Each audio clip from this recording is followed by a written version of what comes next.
देखिए, हमारे प्रज्ञा जी महाराज साहब अपने ढंग से सरल भाषा में आपको समझाने का प्रयत्न कर रहे हैं, और दूसरी तरफ मैं शिक्षा और ज्ञान, एक ज्ञानी होता है और एक सुशिक्षित होता है। सुशिक्षित में बाहर का सारा ज्ञान इकट्ठा करके उससे पैसे कमाए जाते हैं, और जबकि ज्ञानी होता है वो गहराई में उतरता है, गहरी गहरी उसकी समझ होती जाती है, और आगे चलकर जिसे प्रज्ञा जी महाराज साहब ने कहा कि सच्चा सोना उनको मिल गया और झूठे का मोह उनका छूट गया। इसी तरह से ज्ञानी बनने के लिए ना पढ़ाई लगती है ना उम्र लगती है, उसमें तो अपनी अपनी अक्ल काम आती है। ज्ञानियों के 10 लक्षण ज्ञानियों ने बताए हैं। अक्रोध वैराग्य जितेन्द्रियत्वम् क्षमा दया शांति सर्वप्रियत्वम् निर्लोभिदाता भय शोक हरता ज्ञानी नराणां दश लक्षणानि। तो बात यह है, अक्रोध वैराग्य इंद्रिय जीतता, इंद्रिय अक्रोध वैराग्य जितेन्द्रियत्वम् क्षमा दया, क्षमा और दया तक हमने चिंतन किया है। आज हमारे सामने आता है शांति। कौन सा शब्द आता है? शांति। हर व्यक्ति चाहता है हमारे साहब शांति चाहिए, हो शांति बिल्कुल नहीं है। घर में शांति नहीं, समाज में शांति नहीं, मन में शांति नहीं, कई कारणों जिको समझे नहीं। ज्ञानियों ने कहा है जहाँ पर पदार्थों से मन चिपकेगा वहाँ अशांति शुरू हो जाएगी। किसी व्यक्ति में मन चिपक गया, किसी वस्तु में मन चिपक गया, धन में मन चिपक गया, तो मन क्या हो जाता है? अशांत हो जाता है। वह वस्तु मने मिलन चाहिए, वह वस्तु हमारी है, वह दूसरा ने नहीं ली चाहिए। इस तरह से हमारे मन में अशांति जन्म लेती है। इसलिए भगवान, हमारे भगवान का नाम क्या है? वीतराग परमात्मा। वीतराग, जिनका राग एकदम से नष्ट हो गया है। जहाँ राग नहीं वहाँ द्वेष होता ही नहीं है, और जहाँ राग और द्वेष नहीं है वहाँ शांति के समुद्र उछाले मारते हैं। भगवानों, शांति ऐसा शब्द है जिसके बारे में किसी के दो मत नहीं है, पर शांति जिससे प्राप्त होती है उसी के उल्टा हम काम करते हैं। अपनी लाडली लड़की की शादी करते हैं, उसको इतना सोना दिया, इतनी चांदी दी, इतने कपड़े दिए, सारा दिया, उसका मन अशांत हुआ या शांत हो गया? सगळी साड्या मोजने रखी चाहिए, सगळं गेनो देखने रखो, सगळी अंगूठ्या बरोबर है कि नहीं, सगळी चेना बरोबर है कि नहीं, उसका मन कहाँ लग गया? अशांति में। संसार ही अशांति की खान है। संसार में अशांति अशांति और अशांति भरी हुई है। भगवानों, ज्ञानियों ने कहा है मोह की साधना में अशांति है और वैराग्य की साधना में शांति है। जिनका मन कहीं चिपकता नहीं है वे शांत होते हैं। हमारे साधु संत चौमासा करते हैं, 4 महीने इतना राज करते हैं, इतने लोगों के संपर्क में आते हैं, पर जैसे ही चौमासा पूरा हुआ सब सामान झटका और वहाँ से निकल गए। दूसरे दिन मैंने तो कई बार परीक्षा ली है, काले आपे उठे घनी मजा होती, અને आज तो आठे शाळा खोली में आपे उतर्या है कि कने डास है, दूसरी कने कचरो है, तीसरी कने टाबर आ जाए रिया है। थाने कठे काले चोखो वाटतो तो कि आप काल री याद आई कि थाने नहीं मार साहब, काल री याद नहीं आवे। आज है जिको बरोबर है, काल हो गए जिको काले गयो। हमको भूलने की आदत भगवान ने क्या किया है? पकड़ो और छोड़ दो। छोड़ने की आदत हमको लगाई है, पिछले साल कहाँ चातुर्मास था, अगले साल कहाँ होगा, इसका कोई पता नहीं।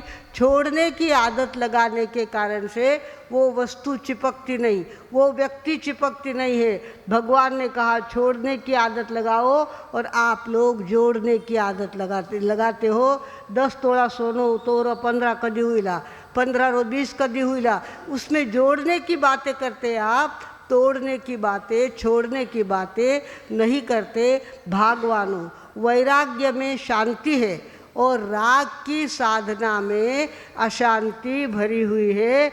हमें चाहिए कि जिसके कारण से अशांति निर्माण होती है वो मोह कर्म कैसा है, हास्य, रति, अरति, भय, शोक, जुगुप्सा, स्त्रीवेद, पुरुषवेद, नपुंसकवेद, ये सारे अशांति के जन्मदाता है, अशांति के कारण है। इन सब से दूर जो साधक होता है वो वैराग्य की साधना करता है, और वैराग्य की साधना में शांति होती है। शांति की साधना बहुत बड़ी साधना कहलाती है। हमारे आचार्य भगवान, इतना बड़ा संघ उनके पास था, श्रमण संघ के नायक थे, पूरे भारत में उनको लोग मानते थे, इतनी भीड़ उनके सामने आती थी, पर अंतर में कैसे थे वो? शांत शांत शांत रहते थे। अभी उनका सप्ताह हमारा चल रहा है, आचार्य भगवान का सप्ताह चल रहा है। कल 1 तारीख से शुरुआत हुई है और 9 तारीख तक हम आचार्य भगवान की साधना करने वाले हैं। आज हमारा सामायिक का दिन है। सामायिक यानी शांति की साधना, सामायिक यानी शांति की साधना। सामायिक 1 घंटा भी आप यहाँ पे आ गए, घर में न जाने कितना पसारा होगा, कितने बच्चे रोते होंगे, कितने सारे काम होंगे, आपने तो बैठका उठाया और आप थानक में पहुँच गए। आपने शांति की साधना चालू कर दी। भगवान ने कहा है 48 मिनट तो भी तुझे शांत बैठने की आदत होनी चाहिए। हमारे यहाँ शब्द है भूतकाल का प्रतिक्रमण, वर्तमान काल की सामायिक और भविष्य काल के पचकान। वर्तमान काल की सामायिक, वर्तमान काल की सामायिक यानी वर्तमान में टिकना। सामायिक ले लिया, नाटना उठना री बाता करन लागा, वह सामायिक ले रहे। सामायिक लेते के साथ आंखें ढक लेनी चाहिए। आंखें ढकने के बाद अपने आप को सूचना देना है, अब दूसरा विचार करना नहीं। जब तक 48 मिनट तेरे पूरे नहीं होते दूसरा कोई विचार करना नहीं। वर्तमान में टिकना, वर्तमान में टिकना, वर्तमान में टिकना। और वर्तमान में टिकने की अगर प्रैक्टिस करो तो धीरे धीरे प्रैक्टिस हो जाती है। पूरा लोगोस का पाठ करते समय पूरा लोगोस हो जाता है, पर मन कहीं घूमने नहीं जा सकता। ऐसी आप अगर प्रयत्न करो तो साधना हो सकती है। भागवानों, वर्तमान में टिकना ही सामायिक है। सामायिक का मतलब मुमती बांध ली, बेट को खोल लियो आणि हाथ में पुस्तका लेने बैठ गया, उरो नाव सामायिक नहीं है। सामायिक का मतलब होता है वर्तमान में टिकना, और वर्तमान में टिकते समय विचार भी दूसरे नहीं आने देना, उसको सामायिक कहते हैं। जयपुर के अंदर उग्रसेन जी बोथरा थे, उनकी सौभाग्यवती थानक में आके बैठती थी 14 पक्खी के दिन, तो वो बिना टेका लिए सामायिक पचक लेती थी। और कितनी सामायिक? एक साथ 30 सामायिक, एक साथ 30 सामायिक पचकती थी। 24 घंटे, रात को भी सोना नहीं और दिन में भी सोना नहीं। सामायिक में सोया नहीं जाता, इस तरह से वो सामायिक करती थी। भागवानों, तो सामायिक की भी एक साधना होती है, और सामायिक की साधना में शांति का निर्माण होता है। शांति के परमाणु हमारे पास आने लगते हैं, और शांति के परमाणु अगर हमारे पास आए तो अशांति अपने आप कहाँ भाग गई पता भी नहीं चलता। कहते हैं गगराना नाम का राजस्थान में गांव है। क्या है नाम? गगराना। गगराना में मार साहब पधारे हुए थे 3-4 ठाने, और पहले ज़माने में डाकू लोग पहले समाचार दे देते थे कि कल हम तुम्हारे गांव में डाका डालने वाले हैं। गगराना में समाचार आ गए डाकुओं के कि हम कल तुम्हारे गांव में आने वाले हैं। बेचारे सारे मारवाड़ी लोग घबराने लग गए, अब क्या करेंगे, कल डाकू आएंगे क्या करेंगे, कल डाकू आएंगे क्या करेंगे। ले लेने की तो धन बाजू ने लेवा, कई कई करा, कोई ताला बंद करता है, कोई पेटी बंद करता है, कोई कपाट बंद करता है, और इस तरह से सारे घबराने लग गए। सारे मार साहब के पास गए और मार साहब को कहा, मार साहब सकाळी डाकू आवणारे आठे, डाकू आईला माना घर लूटने लेन जाइला। मार साहब ने कहा, आप ऐसा करो, कल सवेरे से यहाँ बेट का लेके आ जाना और सामायिक लेके बैठ जाना। सब ने सामायिक लेके बैठ जाना, बाकी कुछ नहीं करना। पहले वर्तमान की सामायिक लोग करना जानते थे, वर्तमान में टिकने की साधना उनको आती थी। तो मार साहब ने कहा, कल सामायिक लेके बैठ जाना। अब अपने मारवाड़ियों के घर कितने 15-20 एक गांव में घर बहुत हो गए, इतने सारे लोग वहाँ सामायिक लेके बैठ गए। मार साहब के पास बैठ गए, सामायिक ले ली उन्होंने, और जब तक पाड़ू नहीं तब तक सामायिक करता ही रहूँगा, इस तरह का संकल्प कर लिया। दूसरे दिन गांव में ऊँट पे बैठ करके दरोड़े खोर वहाँ पे आए। दरोड़े खोर आए, पहले वेशी होती थी गांव के, इस बाजू में भी वेशी और उस बाजू, अंदर आने की भी वेशी और जाने की भी वेशी। तो गांव के अंदर प्रवेश किया उन डाकुओं ने। प्रवेश करते हुए सोचने लगे कि अब पूरा गांव लूटना है, पूरा गांव लूटना है। जैसे ही अंदर चले, उनको कहीं रुकने की इच्छा ही नहीं हुई, कहीं रुकने की इच्छा नहीं हुई। इस वेशी में से निकले और उस वेशी में से बाहर चले गए। एक घर में भी डाका डाला नहीं, एक घर में भी उन्हें नुकसान किया नहीं। क्यों? शांति के परमाणु थानक से बाहर निकल रहे थे। गुरुदेव वहाँ विराज रहे थे, सारा गांव सामायिक लेके बैठा था, और उन डाकुओं को ऊँट से नीचे उतरने की भी इच्छा नहीं हुई और किसी का घर तोड़ने की भी इच्छा नहीं हुई। वेशी के इस दरवाजे से आए और उस दरवाजे से निकल गए। सच्चा बना हुआ प्रसंग है भागवानों, ये सामायिक शांति की साधना की बहुत बड़ी गुरु किल्ली है, और आप लोगों को वो सामायिक सहज में मिली हुई है। जो बीमार सब आते हैं, एक आधी सामायिक करो के थे, एक सामायिक रा पचकान लो, 2 सामायिक रा पचकान लो, इस तरह से सामायिक करवाते हैं। आपको लगता है घर रा इतना काम छोड़ो, रूठे मुंडा बांधने बैठे हो, कई फायदो होना रे। अरे बहुत बड़ा फ़ायदा होता है। एक तरफ 47 घंटे और दूसरी तरफ एक सामायिक की शांति आपको 48 मिनट तक, 48 घंटे, 24 घंटे तक काम आती है। भगवानों, शांति की साधना करनी है तो सामायिक की साधना करनी चाहिए। हमारे गुरुदेव ने शांति की साधना की थी और लगातार इतनी भीड़ उनके आजू बाजू में रहती थी कि पूछो मत, किंतु उनकी शांति अपने आप में इतने ज़्यादा शांत होते थे कि दोपहर में हम गुरुदेव के पास जाते थे। अब 8 दिन तक गुरुदेव की बातें करनी है, तो गुरुदेव के पास हम जाते थे तो गुरुदेव सोए बातें करते थे, हम बातें करते थे, वो बातें करते थे। तो गुरुदेव के चेले वहाँ से आते और कहते, मार साहब टाइम हो गए है, आपरा विश्रांति रो समय हो गए है, आबे सती जी आप पधारो। इस तरह से बोलते थे। हम लोग यहाँ के दरवाजे तक जाए, गुरुदेव ऐसा हाथ रखते थे और हम दरवाजे तक जाए तब तक तो गुरुदेव पक्के नींद में चले जाते थे। हम वापस देखने जाते थे, अब्बार गुरुदेव बोलता होता, अब्बार देखो शांत सुई गए। इतनी शांति उनकी गहराई में उतरी हुई थी कि खाली ऐसा हाथ रखा कि नींद आ गई। इतने वो शांत थे भगवानों। चाहे जैसी संकट आए, चाहे जैसी चर्चा फैले, चाहे जो बात हो, उनकी शांति कभी ढलने नहीं देते थे।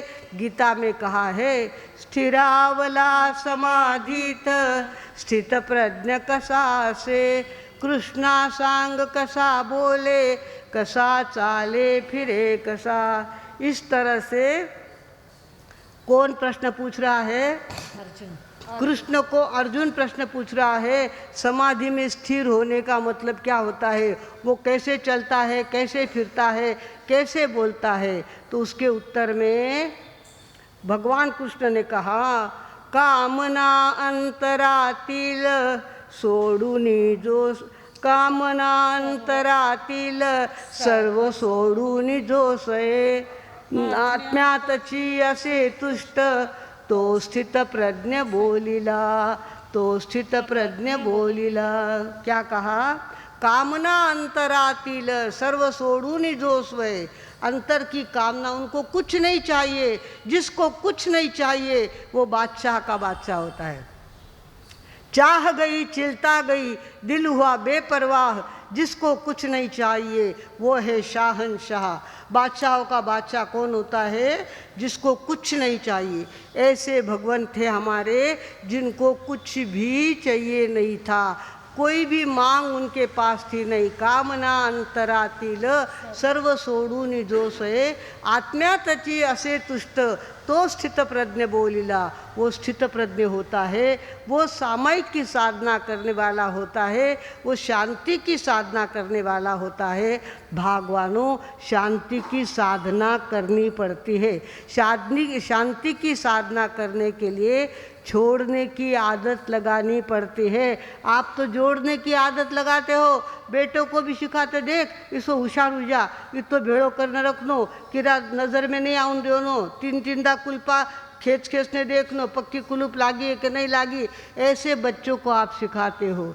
और हमारे माताजी ने हमको पहले से सिखाया, बेटा पैसारा लफड़ा में पढ़नो नहीं। हमारे माताजी माँ साहब इतना बड़ा संसार किया पर पैसे के लफड़े में कभी पड़े नहीं। जब चाहिए तब बेटे से मांग लिया, जब चाहिए तब पिताजी से मांग लिया, और जो बचे वो वापिस उनको दे दिए। इतने वे निरासक्ते थे, तब जा कर के दीक्षा ले सके, तब जा कर के संसार छोड़ सके। भागवानों, शांति की साधना बहुत बड़ी साधना है। जो मोह की साधना करता है वो अशांति की साधना करता है। मोह में मन अटक गया, बेटा में अटक गया, पोता में अटक गया। बाप जी राम राजी है, 4 पोता बवा आएगी है, 4 पड़पोता हुआ है। अरे इतना थारो कई हुए और में पोता बवा घर में आई, पड़पोता घर में हुआ, थारा आत्मा रो कई हुयो। जरा सोचे, जो आदमी अंतर से जागा हुआ होता है, माँ सती जी ने कहा जागा हुआ आदमी अच्छा, पर कौन सा जागा हुआ? जिसका विवेक जागरूक है वो जागा हुआ आदमी अच्छा होता है। पोता बवान पड़पोता बवान न पड़पोता हुआ इतारा ब्याह हुआ नितारा रहा है, मारा आख्यारा समोर इतना ब्याह हो जाए तो बस न्याल हो जा, कई न्याल हो जा, वे परनी जिन ठेकटू न्याल होला, ठेकटू न्याल होती वे संसार बसाइला, थानो कई फायदो हुईला। भागवानों, शांति की साधना करने के लिए छोड़ने की आदत हमको पड़नी चाहिए। कोई वस्तु गुम हो जाए तो उसके लिए रात रात भर नींद नहीं आना, ये किसका लक्षण है? अज्ञानी का लक्षण है। अज्ञानी होता है, एक अंगूठी गुम हो गई, पूरी रात नींद नहीं आई। अरे वह अंगूठी कई था न्याल कर देती, एक आधी अंगूठी थाना तिजोरी में रही तो कई, तिजोरी रा बारे गई तो कई फर्क पड़े। पर अंतर की समझ जब जागृत होती है तो वस्तु छूटती है तो वो शांत होता है, और वस्तु पास आती है तो वो अशांत होता है। भागवानों, हमें शांति की साधना करने के लिए ये चातुर्मास मिला है। चौमासे के अंदर विविध प्रकार के विषय लेकर साध्वी जी आपके सामने प्रस्तुत करते हैं, क्योंकि आपका मन शांत होना चाहिए, अशांति आपकी जानी चाहिए। अशांति का कारण संसार है और शांति का कारण वैराग्य है। हमें चाहिए कि हम क्या करें? शांति की साधना में पुण्यतिथि आज कहीं? हाँ। अच्छा, तो हमारे सौभाग्यमल जी महाराज साहब आज उनकी पुण्यतिथि है। गुरुदेव का भी दिन आने वाला है 9 तारीख को, और हमारे गुरुदेव के बारे में तो कितना ही बोलो कम ही कम है। हम तो उनके पास रहे थे और लगातार उनका अनुभव लेते थे। वो इतना ज़्यादा हमारे अंतर में उतर गया है कि हम आधी रात को भी उनकी बातें कह सकते हैं। भगवानों, ऐसे हमारे सौभाग्यमल जी महाराज साहब होके गए, वो भी अपने आप में कैसे थे, शांत थे। धीरे धीरे धीरे चल करके किसी अच्छे व्यक्ति के घर वे पहुंच जाते थे, जाके बैठ जाते थे और ख़ास करके आशीर्वाद बरसाने के लिए वो जाते थे। जहाँ जहाँ जिस जिस घर में जाकर वो बैठे, जहाँ जहाँ उनके आशीर्वाद पड़े, वहाँ तो वे लोग निहाल ही निहाल होते रहे। उनको पीछे देखना नहीं पड़ा। इतना पैसा उनके घर में हुआ, इतनी सुख सुविधा उनके घर में हुई। कहते माने तो मालव केसरी जी महाराज साहब रो आशीर्वाद है। आज उनकी पुण्यतिथि है। मालव केसरी जी महाराज साहब भी अपने आप में एक ऊंचे संत थे। मधुस्मिता जी और मंगल प्रभा जी की दीक्षा मालव केसरी जी महाराज साहब के मुखारविंद से हुई है। वे भी ऐसे ही शांत थे। भगवानों, हमें शांत रहने की साधना होनी चाहिए। शांत रहने की साधना करने के लिए कोई कॉलेज नहीं पढ़ना पड़ता, ना स्कूल में नहीं जाना पड़ता। अपने आप को शांत बनाना हर एक व्यक्ति के अपने हाथ में होना चाहिए। इस कारण से अशांति हुई ना, वो अशांति का निमित्त ही छोड़ दो।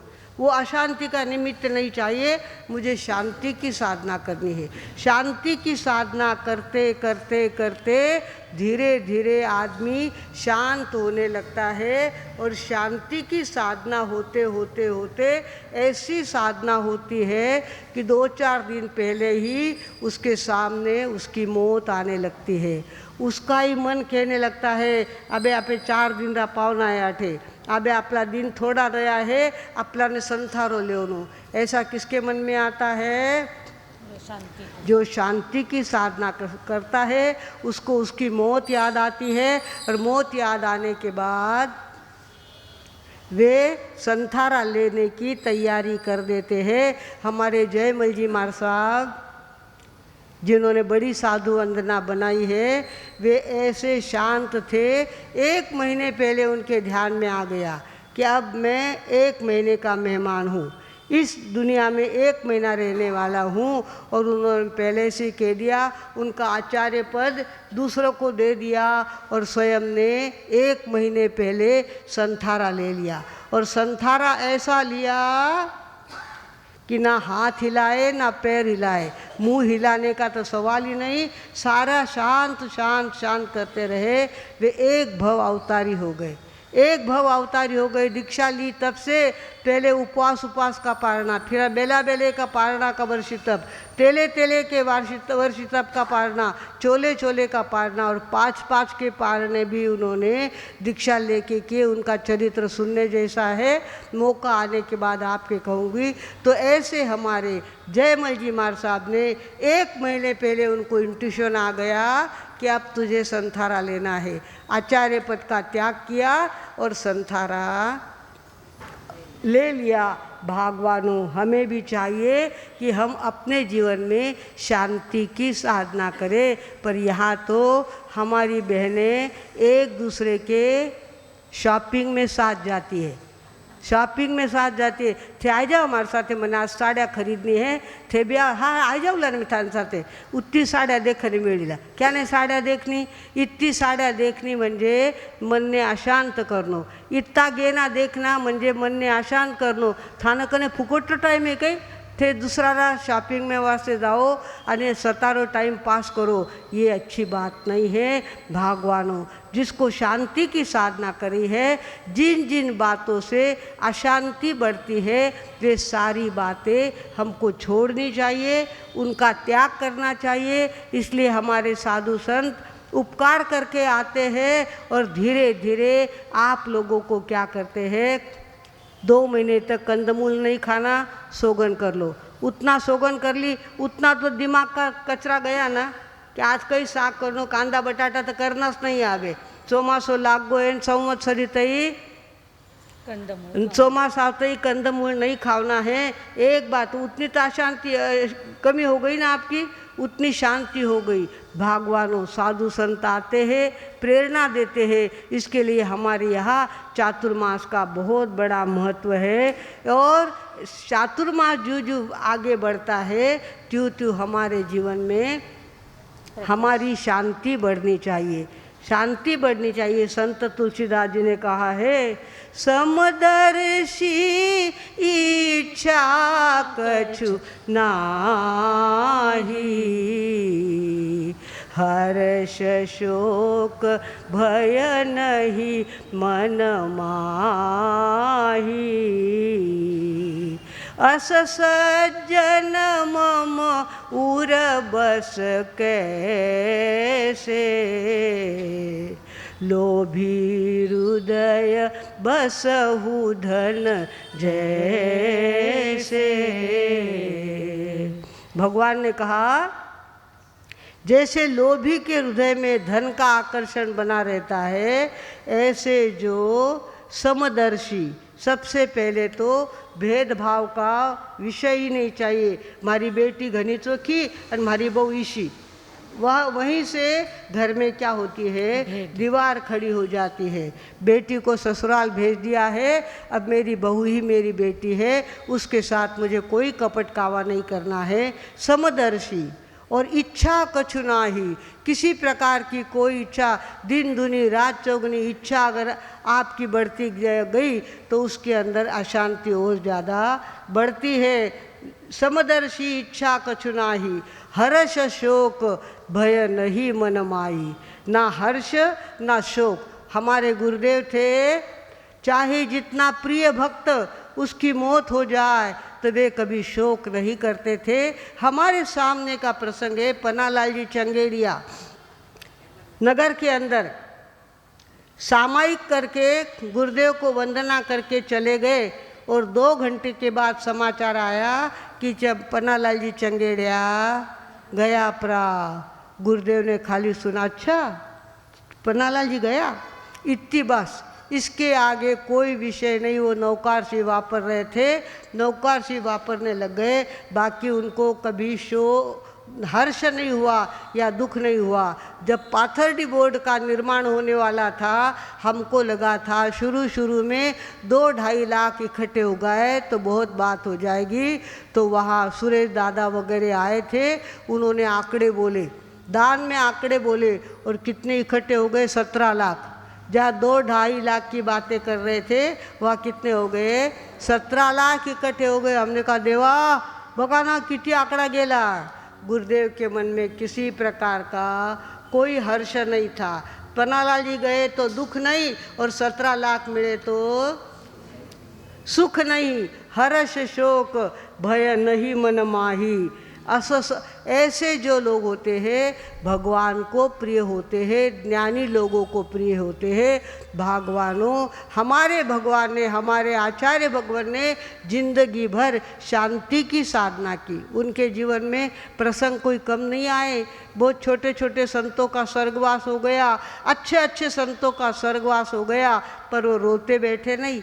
और चाहे जितनी जाहो जलाली उनके जीवन में आई, पर कभी वो फूल के कुप्पा हुए नहीं। जब देखो तब शांत शांत शांत होते थे। शांति की साधना उन्होंने अपने जीवन में सिद्ध करके रखी थी। भगवानों, शांति ये ज्ञानियों का लक्षण है, शांति ज्ञानियों का लक्षण है, और अशांत होना ये अज्ञानियों का लक्षण है। हम जितने ज़्यादा अशांत होते हैं उतना ज़्यादा हमारा अज्ञान सिद्ध होता है, और जितनी ज़्यादा शांति की साधना करते हैं उतनी ज़्यादा हमारी गणना ज्ञानियों में होती है। भगवानों, आप लोगों को भी शांति की साधना में अपनी शक्ति का खर्चा करना चाहिए।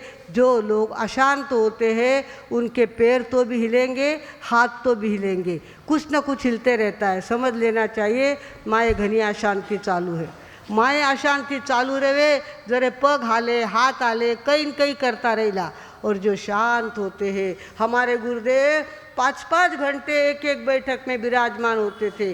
सवेरे व्याख्यान में जाना, और 1 बजे तक व्याख्यान का कार्यक्रम चलते रहता है। वो बोलियो उरा बोलिया पछे वो बोलियो इतना होता था। पर गुरुदेव देखो तो 1 मिनट के लिए भी अशांत नहीं होते थे। जब लोग उनको कहते थे गुरुदेव आबे पधारो घनो मोड़ो हो गए है, तब गुरुदेव अपनी मांडी खोलते थे, अपने पैर हिलाते थे। भगवानों, शांति की साधना गुरुदेव के जीवन में ऐसी सिद्ध हो गई थी कि कदम कदम पर अष्ट सिद्धि और नवनिधि उनके चरणों की सेवा करने के लिए वहाँ पहुँच जाती थी। भगवानों, जहाँ गुरुदेव के कदम पड़े वहाँ लोगों ने इतनी समृद्धि देखी कि आज भी उत्तर प्रदेश के लोग, बड़ौद के लोग कहते महाराज साहब ऐसे भगवान हमने देखे नहीं, ऐसे भगवान हमने देखे नहीं। हमारे दुकान पे पैर पड़े और तब से हम गल्ला गिनना ही भूल गए। कितना ही गिनो पैसा गल्ला बढ़ता ही जाता है, बढ़ता ही जाता है। गुरुदेव के पैरों में इतनी लक्ष्मी है, गुरुदेव के चरणों में इतनी सिद्धियां है। ये सिद्धियां किससे प्राप्त हुई उनको? शांति की साधना करी, शांति की साधना करी। बाहर से इतने बड़े समाज को संभालते थे और दूसरी तरफ से अंतर में अपने आप को शांत शांत और शांत रखते थे। भगवानों, शांति की साधना ये ज्ञानी का लक्षण है और अशांति की साधना ये अज्ञानियों का काम है। हम ज्ञानियों को लक्षण देख रहे हैं। अक्रोध वैराग्य जितेन्द्रियत्वं क्षमा दया शांति सर्वप्रियत्वं निर्लोभिदाता भय शोक हरता ज्ञानी नराणाम दशलक्षणानि। शांति तक हम पहुँचे हैं। दया क्षमा शांति। अब सर्वप्रियता ये कल का गुण, आज हम खाली उसका नाम बोलते हैं, कल इस पर चर्चा करेंगे। हमारे गुरुदेव के जन्मदिन का सप्ताह चल रहा है। 1 तारीख से लेकर 9 तारीख तक हमारी साधना होने वाली है और इसके लिए हमारे शांति भाव बोरा आपके सामने संघ की सूचना प्रस्तावित करेंगे। आज सामायिक का दिन है। जिनसे सामायिक हो गई है वो तो बहुत अच्छी बात है, जिनसे नहीं हुई है शाम तक आकर के यहाँ पर सामायिक करो। कम से कम 1 सामायिक, और वैसे तो 3 सामायिक का तेला करो तो बहुत अच्छी बात है। सामायिक का तेला भी कर सकते हैं, जैसे आपको साता हो वैसे काम करना। पर शांति की साधना का दिन है, शांति की साधना के लिए सामायिक करते रहना। इसी सद्भावना के साथ अब मैं विराम लेती हूँ। ओम शांति।